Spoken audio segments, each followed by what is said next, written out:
Bob, and I'm coming to you from the Treehouse. This is Nintendo's top secret R&D facility here in Redmond, Washington. I'm here to tell you about the Nintendo 64 hardware. I'd like to tell you about all the technical specs and, well, actually nobody really cares about technical specs. What matters is fun. You don't call it the fun machine for nothing. Yes, the N64, stylized as Nintendo 64, is a home video game console developed and marketed by Nintendo. Named for its 64-bit processing unit, it was first released in Japan and then North America in 1996, followed up by Australia and Europe, and then other parts of the world in 1997. In South Korea, the console was called the Comboy 64 and was distributed by Hyundai instead of Nintendo. The N64 was Nintendo's third major home video game console and was originally codenamed Project Reality, while it was being worked on by Nintendo and Silicon Graphics, which is called SGI for short, in April 1993 to create a next generation 3D console. As part of the 5th generation video game consoles, the N64 leaped into the 16-bit sprite-based graphics into a polygon world thanks to its powerful 64 CP and GPU. The Super Nintendo, or the SNES, was a 16-bit console, and the next console to be released was the Nintendo 64. Completely skipping the 32-bit era, the Nintendo 64 would be Nintendo's last home console to use cartridges until the Nintendo Switch in 2017, though Nintendo's handhelds would continue to support the format. The decision to choose cartridges over CDs did make quite a few of the third-party developers turn away from the system altogether. Not only were cartridges more expensive and had less capacity than CDs, but it also meant that the Nintendo would be the only supplier, enforcing their grip on licenses. Nintendo's defense was to say that the cartridges were still the media of choice for home consoles because they did not suffer from slow loading times, and of course they were somewhat more practical than CDs. And of course, at the time, the Nintendo 64 was the only true 64-bit gaming system, and the first to offer built-in 4-player gaming. Games such as Super Mario 64, The Legend of Zelda Ocarina of Time, Mario Kart 64, Star Fox 64, F-Zero X, Super Smash Bros. And GoldenEye 007 helped sell over 32 million Nintendo 64 systems worldwide. Though it wasn't enough to surpass the PlayStation, nevertheless, it made its mark on history with its innovative controller and true 3D capabilities. Production for the Nintendo 64 ended worldwide in the late 2003. Now let's go to a little demo of some of the games that will be available for the Nintendo 64. While you're watching these products, remember, fun is the name of the game. In 1993, development of the Nintendo 64 was started as Project Reality, as a successor to the SNES, or the Super Nintendo Entertainment System.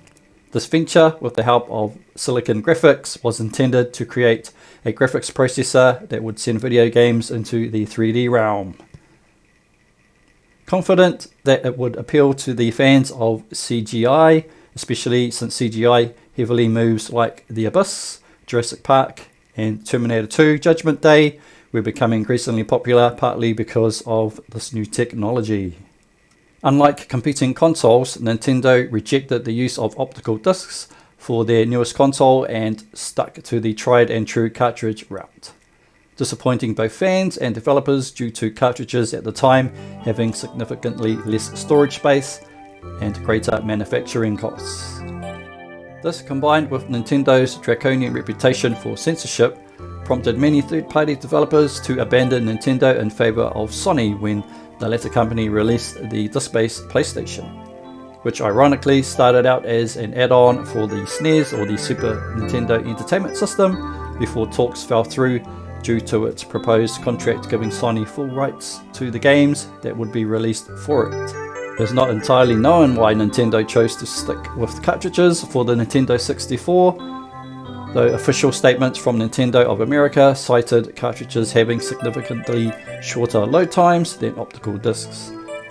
Many people have also inferred that the use of cartridges was for the greater protection against piracy, as their last experiment with disc-based consoles was infamous for its rampant piracy problems during its lifespan, and we all know how that went. The next year, Nintendo changed their latest console name to Ultra 64, though because Konami, another game developer, had already copyrighted the name for various NES titles, as Nintendo had a limit on how many games a company could publish for the NES each year. Nintendo had to drop the title and thus change it to the Nintendo 64. Nintendo had hoped to release the console in 1995, though had to delay it, causing it to be released long after the Sega Saturn and Sony PlayStation had been released. It wasn't even playable until late 1995 in Japan and a few months later in America at E3.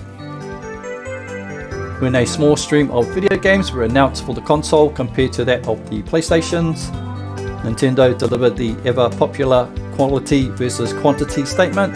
Arguably, this was true. Many of their games have been highly praised, with even The Legend of Zelda: Ocarina of Time to this day being the highest rated video game of all time on game rankings, and Super Mario 64 close behind it.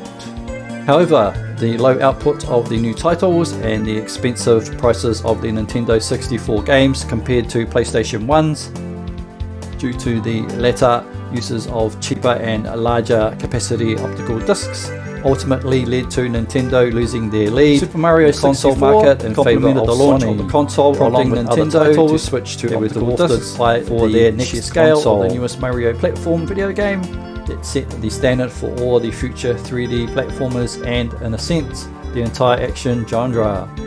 It was even more successful in America with an appealing $200 price tag, as well as plenty of other games that would be released throughout the year that had sported popular brand names including Star Wars, Mortal Kombat, Turok, Killer Instinct and Wave Race.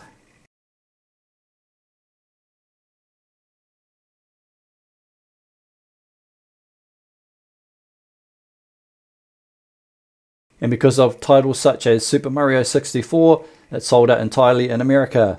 The consoles were sold approximately 3 days earlier than scheduled. Nintendo 64 lasted successful for 7 years on the market.